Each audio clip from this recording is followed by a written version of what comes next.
لروجي كما إما كوبونيو لقال وزارتي نوت العراق أو برنسيب سركيانا لشوارتشوي دارشتني ياساي نوتو غازي عراق أو بنما سركياني كبيشتر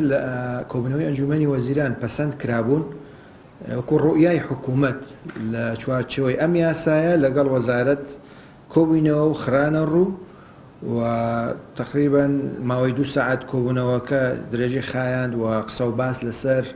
أو بابا تقرينغانا كران وبلاي إما وقرينغ بو مسألة الشراكة وبجبستن بدستور واتفاق السياسي كاللوي دهاتية أبي أو ياسايا بتنسيق وبهماهنجي لقال حكومتي هرين بيت بويا أو خالانا قفتوغو كران وبو روجي يكشما كوا داندراوا شاندي حكومت قريتوا أقر هيج قرانكارية كنهت